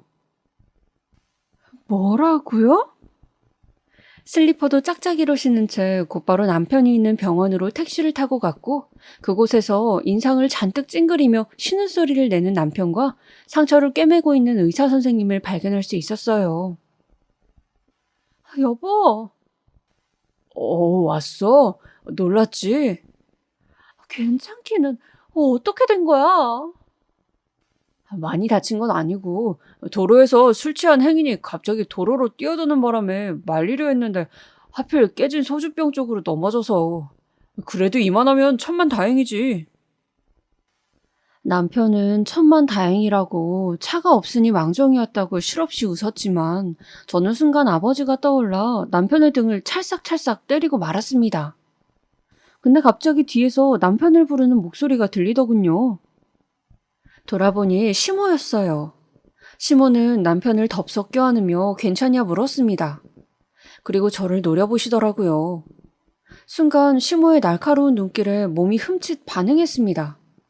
왜 그러시지? 내가 뭘 잘못했나 하는 생각들이 스쳐 지나갔죠. 그런데 그 사건으로 시모가 많이 예민해지셨는지 일주일에 한 번씩 저희 신혼집을 들리기 시작하셨어요. 처음엔 남편에게 줄 곰국을 준다는 명목이셨죠. 하지만 시간이 지나니 명목도 사라지고 막상 오시면 하시는 거 없이 빈둥빈둥 TV만 보시더라고요. 거기다 시어머니는 꼭 집안일에 관한 잔소리도 같이 얹으시더라고요. 내가 저기 아까 냉장고를 한번 열어봤는데 세상에 인스턴트 음식이 너무 많더구나. 힘든 일 하는 애인데 최대한 그런 건 자제해야 하지 않겠니? 네, 어머니? 이 새우튀김이요. 이거 남편이 맛있다고 하길래 넣어놨는데. 너 왜 내 말을 잘라먹니? 네 남편이 좋다고 해도 네가 말려야 할 거 아니야. 너 내가 그때 당부했던 거 한 귀로 듣고 흘렸니? 아니요, 어머님. 저 이 사람 음식 신경 많이 써요. 몸에 좋은 것들 있으면 꼭 해먹이고요. 네가 나만큼 내 아들을 생각하겠니? 내 배로 낳은 아들인데 나만큼 생각하겠냐고? 내가 곰국 저거 왜 끓여다 갖다 줬겠니? 네가 안 할 거 아니까 내가 한 거다. 아직도 모르겠니? 아, 됐다. 나 이제 갈련다. 어머니, 잠시만요.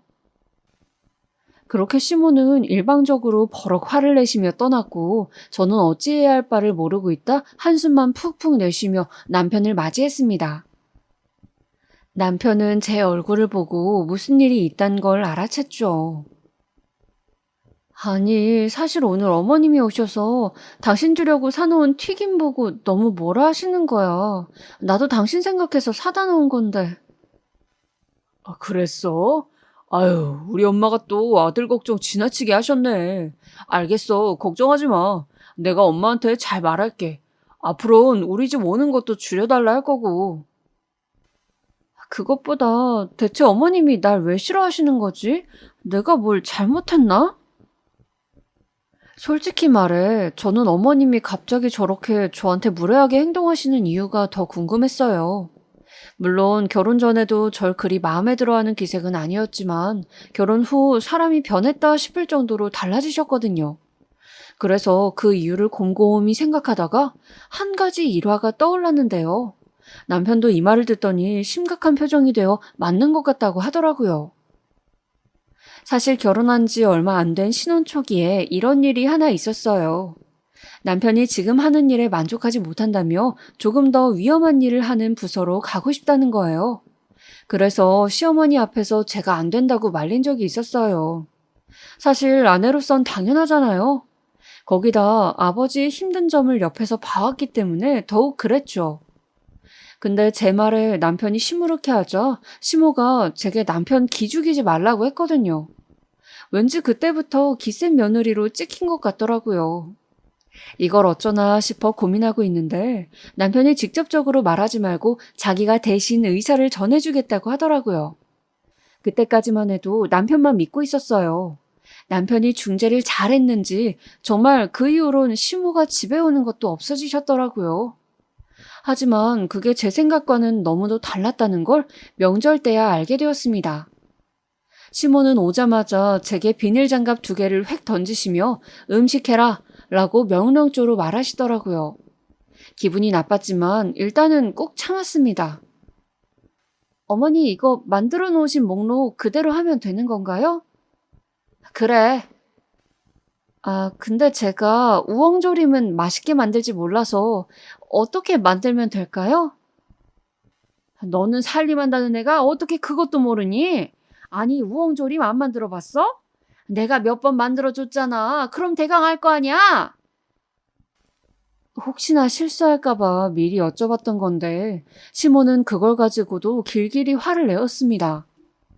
저도 여기서 참지 못하고 한마디를 얹으려 했는데 아주버님께서 옆에서 가만히 이야기를 듣고 있더니 한 말씀을 하시더라고요. 엄마, 재수씨가 모를 수도 있지. 왜 이리 화를 내요? 재수씨, 내가 우엉조림 기가 막히게 만들거든요? 내가 할게요.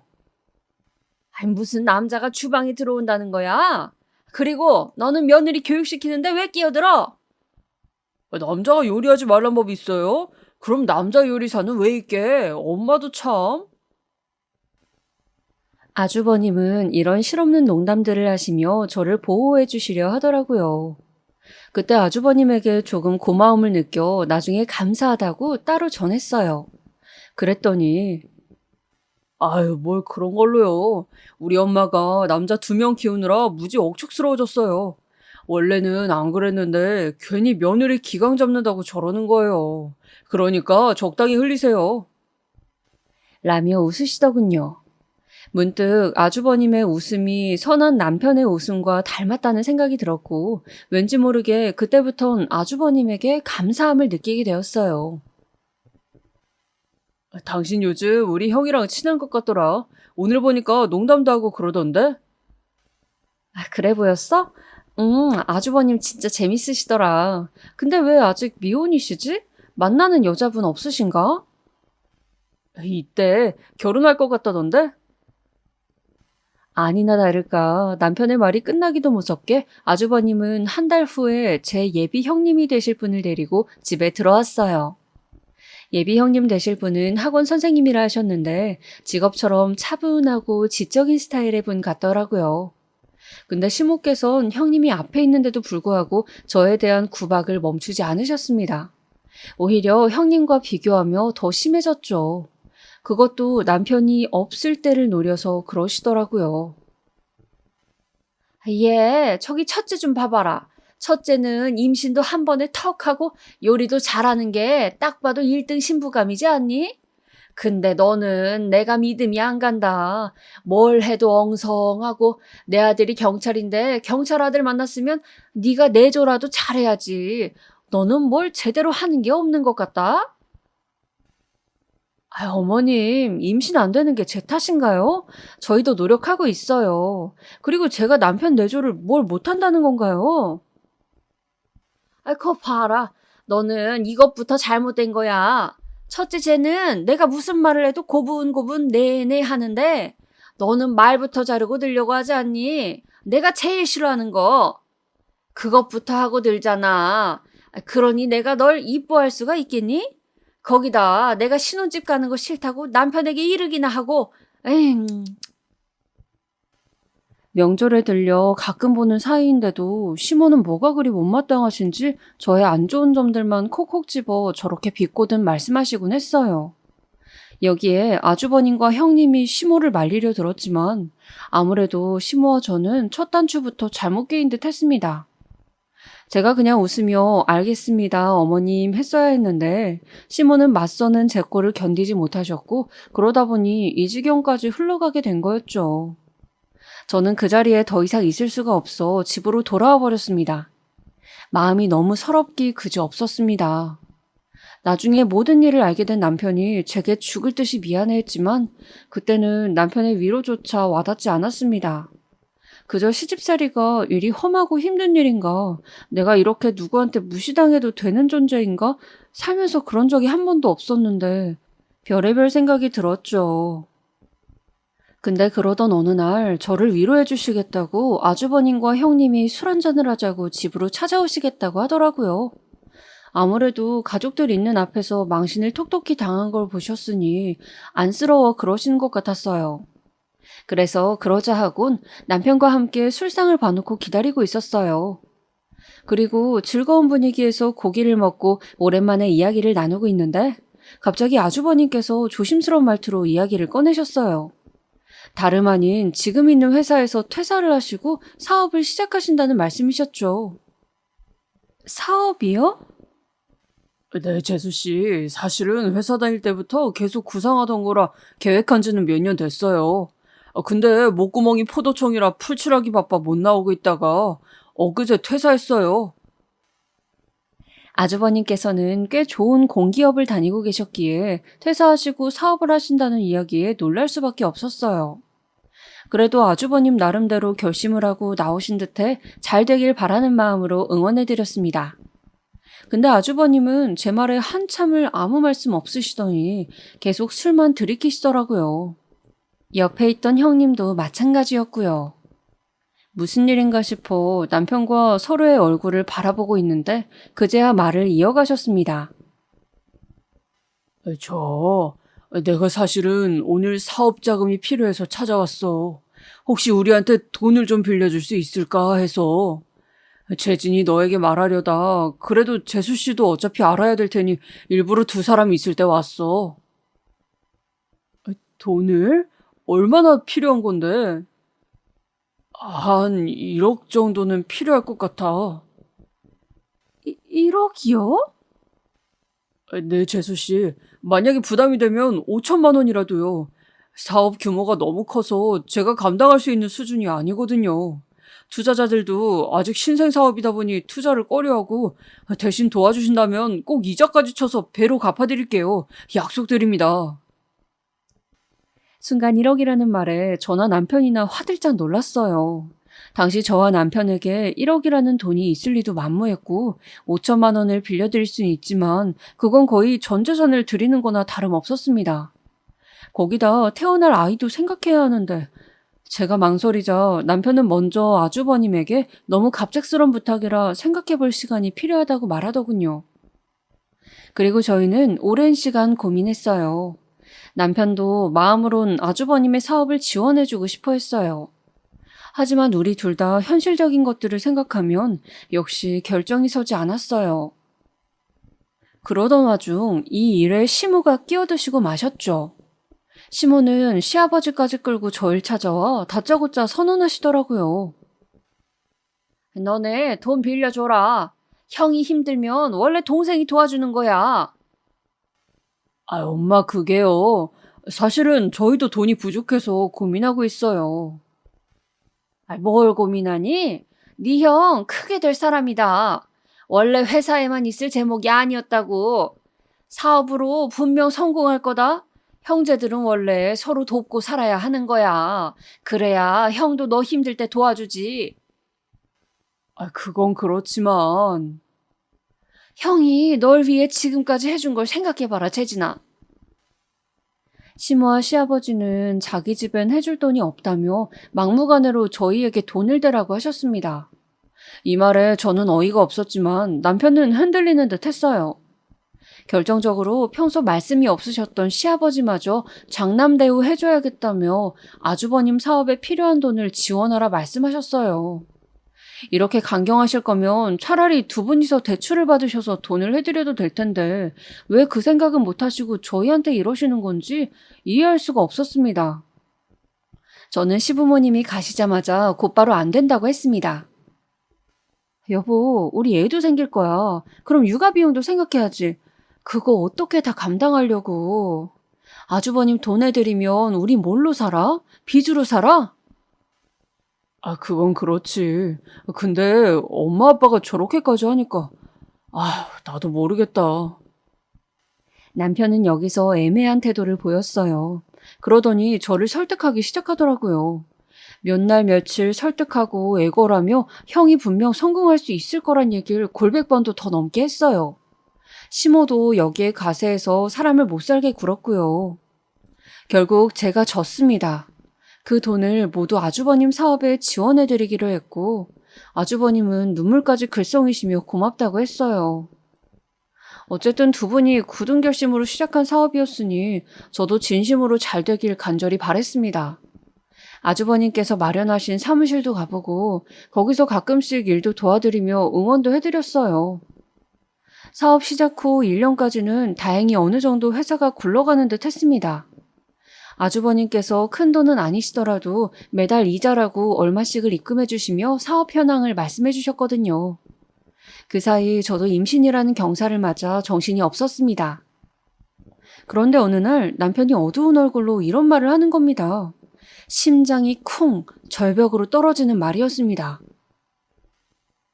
요즘 형이 연락이 잘 안 되네. 많이 바쁜가? 연락이 안 된다고? 순간 불길한 예감이 들었습니다. 저와 일주일 전까지만 해도 연락이 되시던 분이 안 된다고 하니 회사에 무슨 일이 생겼나 하는 생각이 들어 남편과 회사로 가보았어요. 근데 사무실이 텅 비어 있더라고요. 사무실 집기도 온데간데 없고요. 그제야 회사에 큰 문제가 생겼다는 확신이 생겨 시모 집으로 뛰어갔죠. 근데 시모는 모른다며 고개를 젓더라고요. 내가 어떻게 알겠니? 형이 엄마한테 정말 아무 말도 없었어요? 그냥 사라졌다고요? 그래, 나도 모른다. 그렇게 별 소득 없이 시부모님 집을 나와 저희는 터덜터덜 망연자실한 얼굴로 길을 걸었습니다. 특히나 남편은 이 일로 충격이 아주 심했습니다. 아, 그래. 형도 빚쟁이들 때문에 정신이 없을 거니 조금만 기다려보자. 무슨 소식이 오긴 오겠지. 우리 돈도 있는데. 말은 이렇게 했지만 늘 어딘가 나사가 하나 빠진 얼굴로 생활을 하고 있었죠. 솔직히 남편에게 화가 나기도 했습니다. 이런 가능성을 염두에 두고 투자하지 말자고 한 건데 제 말이 아닌 시부모 말에 따라 투자를 결정해 이 지경이 된 거니까요. 근데 남편은 너무 시름 깊은 얼굴로 풀 죽어 있으니 거기에다 대고 뭐라 말을 못 하겠더라고요. 그 와중에 저는 태어날 애까지 두고 있었으니 닥친 현실이 막막했습니다. 하지만 전 재산은 잃어도 애는 태어날 거고 우린 살아야 하니 남편과 저는 열심히 살자고 마음을 다잡았습니다. 남편은 승진시험 준비까지 하며 열심히 살았고 저 역시 아이가 태어난 후엔 힘들게 육아를 하고 아이가 좀 큰 이후에는 어린이집에 보내면서 아르바이트를 해 생활비를 보탰습니다.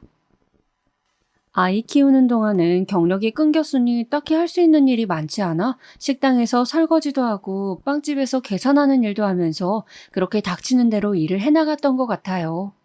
정말 오로지 살아남기 위해서 살았던 시간이었습니다. 그렇게 살다 보니 5년이 훌쩍 흘러가 있더라고요. 남편은 힘들게 일하는 절 보며 늘 미안해했어요.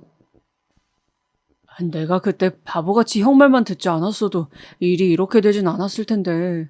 미안해. 지질이 못난 나 때문에 당신이 고생하네. 됐어. 이미 지난 일 잊고 잘 살자. 그러기로 했잖아, 우리. 그래도 아마 제가 그 시간을 버틸 수 있었던 건 가족이라는 울타리가 있었기 때문일 겁니다. 특히나 제 몸으로 낳은 자식이 있으니 그 어떤 것도 감수하고 버티게 되더라고요. 물론 남편이 미웠던 건 사실입니다. 하루에 몇백 개가 넘는 접시들을 닦으며 허리가 끊어질 것 같이 아플 땐 남편만 아니었어도 도망간 아주버님만 아니었어도 이런 고생은 하지 않았을 텐데 하고 원망하기도 했어요. 하지만 사람이 과거에 머물다 보면 현재를 볼 수 없고 미래도 꿈꿀 수 없게 되잖아요. 그래서 과거의 불행한 기억을 벗어나 행복해지기 위해 더 열심히 발을 동동 굴렀던 것 같아요. 그런데 그렇게 열심히 살던 우리에게 너무 가혹하리만큼 충격적인 일이 생겼는데요. 시모가 갑자기 저희에게 저녁을 먹자며 부르더라고요. 사실상 아주버님이 자취를 감추신 후 저희는 시댁과 좀 거리를 두며 살게 되었는데 갑작스럽게 호출이니 저희도 좀 당황스러웠죠. 그런데 그 자리에는 믿기지 않을 사람이 서 있었습니다. 다름 아닌 아주버님과 형님이었어요. 남편도 저도 귀신을 본 듯한 얼굴로 바뀌었죠. 미안하다, 재진아. 재수씨, 미안해요. 지금 이게 미안하단 말로 해결될 일이야? 형 때문에 우리가 지금까지 어떻게 살았는지 알아? 아냐고! 그러자 아주버님은 무릎을 꿇으시며 말을 이어갔죠. 나라고 마음이 편했겠니? 나도 오고 싶었어. 근데 빚쟁이들 피해 다니느라 그럴 여력이 없었어. 엄마가 해준 집에 숨어 있는 거 말곤 할 수 있는 게 없었다. 엄마가 해준 집? 그럼 형이 어디 있는지 알고 있었어요? 있는데 숨기신 거예요? 아이, 미안해요, 서방님. 저희도 정말 마음이 편하지 않았어요. 어머니 너무 뭐라 하지 마세요. 이로써 모든 게 밝혀졌죠. 시모가 아주버님과 형님을 숨겨주셨고 두 사람은 멀쩡히 잘 먹고 잘 살았다는 것을요. 거짓골로 나타날 줄 알았던 두 사람이 꽤 멀끔한 얼굴로 저렇게 말하는 걸 보니 속이 뒤집혀지는 것 같았습니다. 못 먹고 10원 한 장 아끼며 살았던 그간의 세월이 너무 억울하더라고요. 하지만 시모는 거기서 뭐가 문제냐는 듯 뻔뻔한 태도로 나오셨어요. 거기다 매서운 눈으로 쳐다보며 저까지 저격하더라고요. 그럼 장남이 죽어가는데 나라도 나서서 도와줘야지. 내가 숨겨주지 않았으면 니네가 와서 얘들한테 돈 달라 했을 거 아니니? 특히 둘째, 네가 제일 악독하게 굴었겠지. 그래서 숨겨준 거다. 기가 막혔죠. 괜히 저를 들먹거리며 잘못을 회피하시려는데 너무 치졸하고 비겁해 보였습니다. 근데 오늘 내가 너네를 부른 건 이 얘기를 하려는 게 아니라 다른 일로 불렀다. 얘가 이번엔 제대로 된 사업을 한번 시작해보고 싶다 하는구나. 힘들긴 빚은 갚았지만 사업 자금은 모자르다. 그러니 니들이 보태주렴. 형제 좋다는 게 뭐니? 이럴 때 힘든 일 같이 이겨내려고 존재하는 거 아니겠니? 여기선 도저히 참을 수가 없었어요. 형님과 아주버님을 숨겨준 것도 모자라 또 사업 자금을 대라고? 이런 미친 소리가 또 있을 수 있을까요? 시모도 저 두 사람도 모두 정신이 나간 게 틀림없었습니다. 저는 그대로 말을 전했어요. 절대 빌려줄 수 없고 앞으로 다신 볼 일 없었으면 좋겠다고요. 저도 모르게 고래고래 소리를 지르듯 전달했는데 아마도 마음속에 있던 우라통이 터져나온 것 같았습니다. 근데 시모도 만만치 않았어요. 갑자기 불현듯 화를 내더라고요. 아니, 내가 말하지 않았니? 가족끼리는 한 식구라고. 그럼 돕고 살아야지. 너 둘째, 너는 뭔데 나대니? 설마 너 총구석 파출소 소장인 니네 아버지 믿고 설치는 거냐? 그런 건 돈 주면 해, 돈 주면. 파출소 소장이나 동네 이장이나. 마지막으로 말할 테니 니네 둘 다 잘 들어라. 이번에는 첫째 얘가 하는 사업이 확실한 건이라고 한다. 성공 확률이 무려 100%에 다다른다고 하더라. 이건 내 말이 아니고 사업 전문가들이 한 말이야. 사업 전문가들은 또 누구고 성공 확률이 100%? 사기꾼들이 사기를 쳐도 이렇게는 안 칠 겁니다. 어이가 없어 헛웃음이 마구 터져나오더라고요. 너 모르니? 더 못 들어주겠네요. 저 두 분께 돈 해줄 일 없어요. 이 사람 생각도 같고요. 가자. 뭐라고? 남편도 역시 아무 고민 없이 절 따라 집을 나왔습니다. 뒤에서 바락바락 소리 지르는 시모의 목소리가 들렸지만 다 무시해버렸어요.